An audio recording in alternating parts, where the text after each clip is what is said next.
નમસ્કાર વિદ્યાર્થી મિત્રો, આપણે છેલ્લા લેક્ચરમાં ગ્રામરમાં ચેપ્ટર નંબર 1 રિવિઝન જે છે એ પૂર્ણ કરેલું છે. ત્યાર પછી આજે આપણે ચેપ્ટર નંબર 2 જે ગ્રામરમાં આપણને આપવામાં આવેલું છે, આપણે આજે ચેપ્ટર નંબર 2 એ સમજવાનું છે. તો સૌથી પહેલું જ આમ જોઈએ તો આ આપણા ગ્રામરનું ચેપ્ટર છે. અગાઉનું જે ચેપ્ટર આપણે સમજ્યા છીએ એ ચેપ્ટર તો રિવિઝન, બરાબર છે. રિવિઝનને પણ આપણે એટલું જ મહત્વ આપવાનું છે, કારણ કે આગળના તમામ ધોરણ જે આપણે હવે પછી ભણવાના છે, આ બધા જ ધોરણની અંદર અંગ્રેજી વિષય જે છે એ આપણે શીખવાનો જ છે, ભણવાનો જ છે. અને એનો પાયો એ આપણા આ ધોરણમાંથી એ બંધાય છે. એ છે ધોરણ 6, 7, 8 અને 9.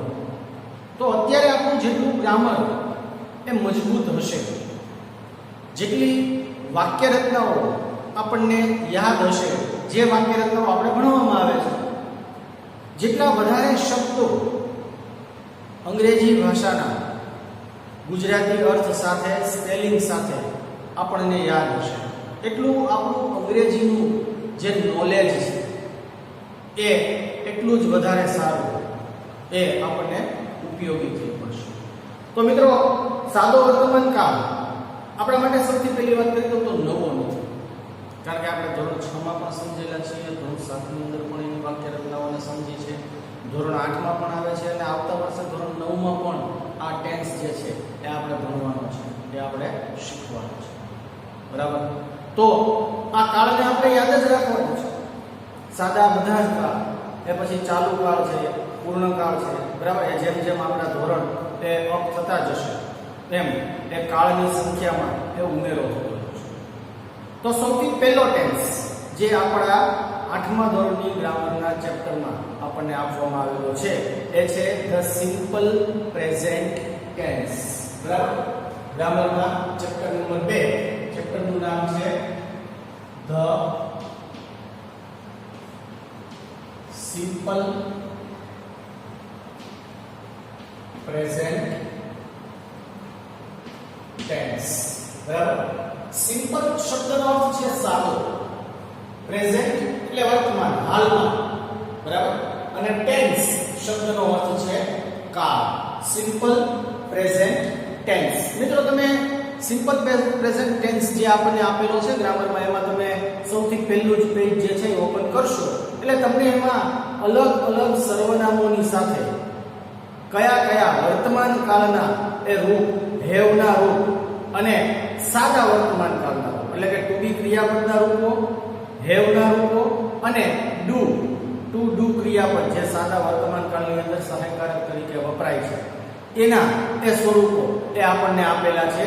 એક વચનમાં કયા કયા વપરાય છે, બહુવચનમાં કયા કયા વપરાય છે, એને આપણે સમજવાના છે. તો સૌથી પહેલા આપણે એક વચનની ચર્ચા કરીએ. એક વચન, બરાબર. એક વચનમાં સૌથી પહેલા પ્રથમ પુરુષ, બરાબર. એક વચનમાં સૌથી પહેલા પ્રથમ પુરુષ, ત્યાર પછી બીજો પુરુષ અને ત્રીજો પુરુષ,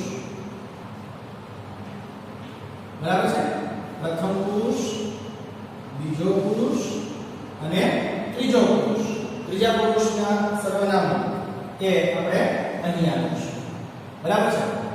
અહીંયા આપણને જે આ કોષ્ટક એ આપવામાં આવેલો છે, આપણે સૌથી પહેલા તો આ કોષ્ટકને સમજીએ. તો જો પ્રથમ પુરુષ એક વચનમાં સર્વનામ જે છે એ ક્યુ વપરાશે? આઈ. પ્રથમ પુરુષ એક વચનની અંદર સર્વનામ જે છે એ ક્યુ વપરાય છે? આઈ વપરાય છે. તો આઈ સાથે ટુ બી ક્રિયાપદનું જે સ્વરૂપ છે, બરાબર. આઈ સાથે ટુ બી ક્રિયાપદના જે સ્વરૂપો છે એમાંથી કયું સ્વરૂપ વપરાય છે? તો કે એમ, બરાબર. ટુ બી ક્રિયાપદનું રૂપ, બરાબર. આ લાઈન જે છે એને આપણે થોડી લંબાવી દઈએ. ટુ બી ક્રિયાપદના વર્તમાન કાળ ના રૂપ ત્રણ સ્વરૂપો છે એમ ઇઝ અને આર તો આઈ સાથે હંમેશા એમ વપરાશે બરાબર છે ત્યાર પછી એક વચન બીજો પુરુષ તો એક વચન બીજા પુરુષમાં છે યુ બરાબર તો યુ સાથે ટુ બી ક્રિયાપદનું કયું સ્વરૂપ વપરાય તો યુ સાથે ટુ બી ક્રિયાપદનું સ્વરૂપ આર વપરાય છે બરાબર પછી એક વચનના ત્રીજો પુરુષ તો ત્રીજા પુરુષમાં એક વચનમાં આપણી પાસે ત્રણ સર્વનામો છે પુરુષવાચક માટે હી સ્ત્રીવાચક સર્વનામ શી અને નિર્જીવ પક્ષી પ્રાણી અથવા તો કોઈ વસ્તુ માટે આપણે વાપરશું ઇટ તો એમાં ટુ બી ક્રિયાપદનું કયું સ્વરૂપ વપરાશે તો કે ઇઝ બરાબર આ ટુ બી ક્રિયાપદના સ્વરૂપો થયા આઈ સાથે એમ યુ સાથે આર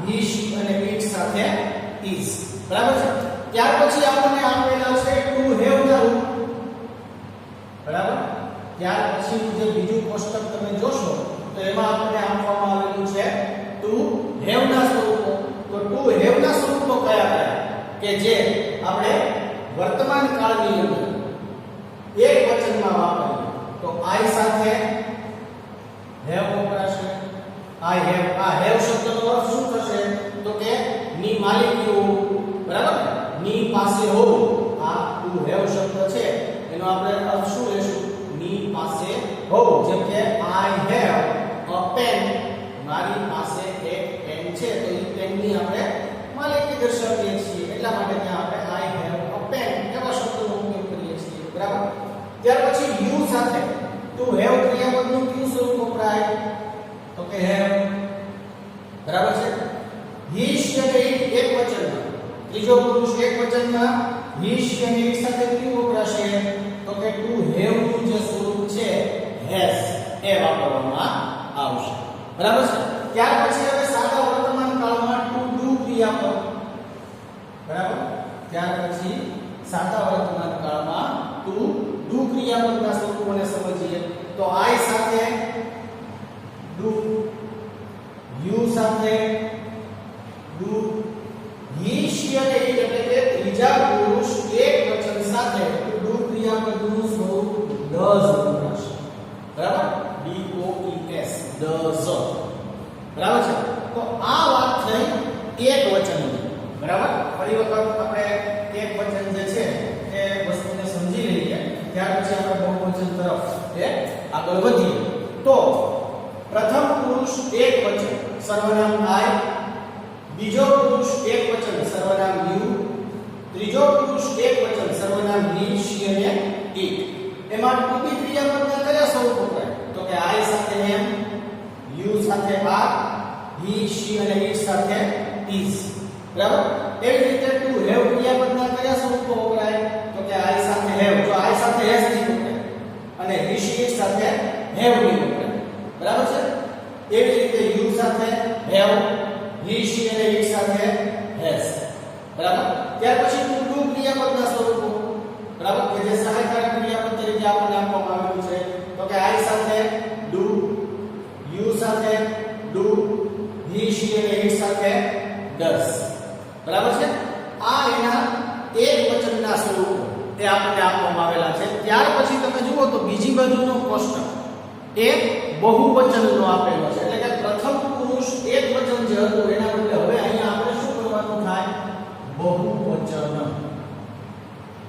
બરાબર તો પ્રથમ પુરુષ બહુવચન એમાં વી બરાબર પછી બીજો પુરુષ બહુવચન યુ અને ત્રીજો પુરુષ બહુવચન ધ્યેય આ ધ્યેય જે છે તે હીનું બહુવચન પણ ધ્યેય થાય શીનું બહુવચન પણ ધ્યેય થાય ઈટનું બહુવચન પણ ધ્યેય થાય બરાબર છે એટલે કે હી શી અને ઈટ આ ત્રણમાંથી કોઈ પણ શબ્દનું બહુવચન કરો તો એ ધ્યેય થશે બરાબર છે હવે આની સાથે બહુવચનમાં સૌથી પહેલું ટુ બી ક્રિયાપદનું સ્વરૂપ તો વી સાથે આર વપરાશે યુ સાથે આર વપરાશે ધ્યેય સાથે આર વપરાશે એટલે કે ટૂંકમાં બહુવચનમાં ટુ બી ક્રિયાપદનું આ સ્વરૂપ જે છે એ વપરાય છે એમ કે ઇઝ વાપરવામાં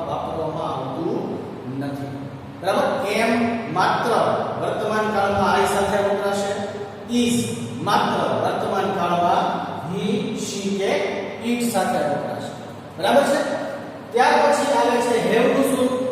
તો હી સાથે હેવ નો ઉપયોગ થશે, યુ સાથે હેવ નો ઉપયોગ થશે અને ધે સાથે પણ હેવ જે છે એનો ઉપયોગ થશે. બરાબર છે. તો મિત્રો આ એક પ્રારંભિક માહિતી છે કે જેની અંદર આપણે ટુ બી ક્રિયાપદનું રૂપ કોની સાથે ક્યુ વપરાય છે, એકવચનમાં બહુવચનમાં હેવ ક્રિયાપદનું રૂપ એકવચનમાં બહુવચનમાં ક્યુ વપરાય છે અને ડુ ક્રિયાપદનું રૂપ એકવચનમાં બહુવચનમાં ક્યુ વપરાય છે. એ વસ્તુ એ આપણે સાદા વર્તમાન કાળની અંદર એ સમજી કે કયા સર્વનામ સાથે ક્યુ સ્વરૂપ જે છે એ વાપરવામાં આવે છે. હવે મુખ્ય ક્રિયાપદ આપણને અહીંયા પ્લે આપવામાં આવેલું છે. બરાબર. આપણને જો એક ઉદાહરણ આપેલું છે કે વાક્ય રચનાને સમજવા માટે ટુ પ્લે ક્રિયાપદના વર્તમાન કાળમાં ત્રણેય પુરુષો સાથે એકવચન અને બહુવચનમાં કેવી રીતે વપરાય છે આપણે એનો અભ્યાસ કરવાનો છે. તો ટુ પ્લે ક્રિયાપદ, બરાબર, ટુ પ્લે ક્રિયાપદ. ટુ પ્લે એટલે રમવું, વગાડવું. બરાબર ને? ટુ પ્લે એટલે રમવું પણ થાય અને ટુ પ્લે એટલે વગાડવું પણ થાય. બરાબર છે. અહીંયા આપણે રમવું કે વગાડવું તેમાંથી કોઈ પણ એક અર્થ એ લઈ શકીએ છીએ. બરાબર. તો હવે હું અહીંયા બધા સર્વનામો ફરી એક વખત પાછા લખું છું. બરાબર. આઈ, વી, યુ, હી, શી, ઇટ અને એ ત્રણેયનું બહુવચન ધે. બરાબર. બધા સર્વનામો આવી ગયા. પહેલો પુરુષ એકવચન બહુવચન, બીજો પુરુષ એકવચન બહુવચન, ત્રીજો પુરુષ એકવચન બહુવચન. બરાબર. હવે આ ટુ પ્લે ક્રિયાપદ કોની સાથે કેવી રીતે વપરાશે? તો કે આઈ સાથે ક્રિયાપદનું મૂળ રૂપ પ્લે, વી સાથે પણ ક્રિયાપદનું મૂળ રૂપ પ્લે, યુ સાથે પણ ક્રિયાપદનું મૂળ રૂપ પ્લે, બહુવચનમાં યુ સાથે પણ ક્રિયાપદનું મૂળ રૂપ પ્લે. હી, શી અને ઇટ એટલે કે ત્રીજા પુરુષ એક વચનની અંદર જ્યારે આપણે પ્લે ક્રિયાપદનો ઉપયોગ કરશું તો પ્લે ક્રિયાપદને એસ કે ઈએસ એ આપણે પ્રત્યય લગાડવો પડશે. બરાબર. અને ધ્યેય સાથે બહુવચનમાં ફરી પાછું એનું મૂળ રૂપ પ્લે. બરાબર. તો ત્રીજો પુરુષ એક વચન જ્યારે થશે સાદા વર્તમાન કાળમાં, જ્યારે ત્રીજો પુરુષ એક વચન થશે એ સમયે જે ક્રિયાપદ છે એ ક્રિયાપદને એસ અથવા તો ઈએસ, બરાબર, એ લગાડવામાં આવે છે. હવે એસ ક્યારે વપરાશે, ઈએસ ક્યારે વપરાશે? બરાબર છે. તો સામાન્ય રીતે ક્રિયાપદનું જે મૂળ રૂપ છે, બરાબર ને, ટુ પ્લે છે એ ઇન્ફિનિટિવ કહેવાશે. કોઈ પણ ક્રિયાપદની સાથે જ્યારે ટુ લાગે અને એને બીજો કોઈ પ્રત્યય ન લાગેલો, બરાબર, તો એવા ક્રિયાપદના સ્વરૂપને ઇન્ફિનિટિવ કહેવાય, એટલે કે ક્રિયાપદનું મૂળ રૂપ. બરાબર. તો હવે આ ક્રિયાપદના મૂળ રૂપને આપણે એસ લગાડવાનું. જ્યારે એસ લાગશે ને ત્યારે આ ટુ છે એ દૂર થઈ જશે. કોઈ પણ પ્રકારનો આને આઈએનજી લગાડીએ અને ઈડી લગાડીએ અને એસ કે ઈએસ લગાડીએ, કંઈ પણ પ્રકારના એને પ્રત્યયો લગાડવામાં આવે તો એનો અર્થ એવો થાય કે આગળ રહેલો ટુ શબ્દ છે એ દૂર થઈ જાય. બરાબર. ટુ પ્લે એટલે રમવું. સામાન્ય રીતે આપણે ટુ શબ્દને બોલતા જ નથી. બરાબર. આપણે એ ટેવ કાઢી નાખી છે કે ટુ પ્લે એટલે રમવું. બરાબર. આપણે એમ જ કહીએ કે પ્લે એટલે રમવું. બરાબર. તો એ વાત સાચી પણ છે, પણ ઇન્ફિનિટિવ તરીકે આપણે સમજવામાં એ વસ્તુને આપણે જોવાની રહે કે જે ક્રિયાપદ છે એ ક્રિયાપદને આપણે સામાન્ય રીતે એસ લગાડી દઈએ છીએ, એટલે એ ક્રિયાપદ એ એના સાદા વર્તમાન કાળના રૂપમાં એ ફરી જાય છે અને એ પછી હી, શી કે ઇટ એટલે કે ત્રીજો પુરુષ એક વચન સાથે, ખાસ યાદ રાખજો, સાદા વર્તમાન કાળમાં ત્રીજો પુરુષ એક વચન સાથે જ્યારે તમારે વાક્ય બનાવવું છે તો જે ક્રિયાપદ છે એ ક્રિયાપદને તમારે એસ અથવા તો ઈએસ એ પ્રત્યય એ લગાડવો પડે છે. બરાબર છે. પહેલા પુરુષમાં એક વચન બહુવચનમાં મૂળ રૂપ, બીજા પુરુષમાં એક વચન બહુવચનમાં ત્રીજા પુરુષ બહુવચનમાં પણ મૂળ, પણ ત્રીજો પુરુષ એક વચનની વાત આવે એટલે he she it ની વાત આવે ત્યારે આપણે ક્રિયાપદ જે છે એને s અથવા તો es એ આપણે લગાડવાનું થાય છે.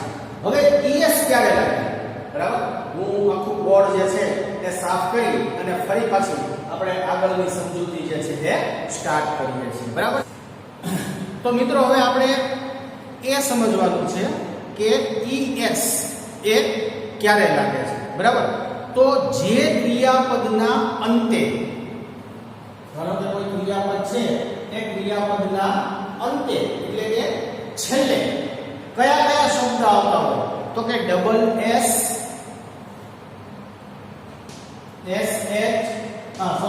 sh પછી ch x અથવા તો o આવતો હોય 5. બરાબર, double s sh ch x અથવા તો o આવતો હોય તો એવા ક્રિયાપદને es એ લગાડવામાં આવે છે. બરાબર, આમાંથી કોઈ જો એક ક્રિયાપદ હોય તો એ ક્રિયાપદને es એવું લગાડવામાં આવે છે. જેમ કે ઉદાહરણ તરીકે આપણે જોઈએ તો આપણે આપેલા છે પાસ. જો અહીંયા pass p a double s આવ્યો તો એનો અર્થ એવો છે કે જ્યારે આ ક્રિયાપદને આપણે ત્રીજા પુરુષ એક વચન સાથે એ ઉપયોગમાં લેવો છે તો આને માત્ર s લાગશે નહીં. બરાબર, આ ક્રિયાપદને આપણે શું કરવું પડશે તો કે es લગાડવો પડશે. એટલે આને આપણે આવી રીતે લખશું પાસીસ. બરાબર છે. એવી જ રીતે બીજો શબ્દ આપેલો છે વોશ. બરાબર, WASH. તો વોશ માં તમે જુઓ છેલ્લો બે અક્ષર છે એક SH આવે છે SH. તો SH જે છે એટલા માટે થઈને આને S નહીં લાગે પણ આને આપણે શું લગાડવું પડશે ES. તો બનશે વોશિશ. બરાબર, શું બનશે વોશનું વોશિશ. ત્યાર પછીનો ત્રીજો શબ્દ આપણને આપેલો છે ટીચ. ત્યાર પછીનો શબ્દ આપણને આપેલો છે ટીચ. તો ટીચ માં છેલ્લે ch એ આવે છે તો આનું શું થશે ટીચીસ. બરાબર, ટીચ શબ્દ છે તો એનું શું થશે તો કે ટીચીસ. ત્યાર પછીનો શબ્દ આપણને આપવામાં આવેલો છે ફિક્સ. બરાબર, તો ફિક્સ શબ્દમાં છેલ્લો x આવે છે તો એનું થશે ફિક્સિસ. બરાબર, અને સૌથી છેલ્લે આપણને આપવામાં આવેલું છે o ગો તો એનું બનશે ગોઝ. બરાબર, છેલ્લો એ શબ્દ છે એ આપણને ગો આપવામાં આવેલો છે તો એનો એ OGOES ગોઝ શબ્દ જે છે એ બને છે. બરાબર, હવે આના માટે ફરી પાછો નિયમ એક નવો એ આ કરતા બીજો કે અમુક વખતે ક્યારેક IES લાગે છે. બરાબર, માત્ર SKES એ નહીં પણ IES લાગે છે. તો ક્યારે IES લાગે તો કે ક્રિયાપદના અંતે વ્યંજન વત્તા y આવતો હોય. બરાબર, ક્રિયાપદને અંતે આ એક વસ્તુ થઈ es ક્યારે લગાડવાનો. પછી આ બીજું ક્રિયાપદને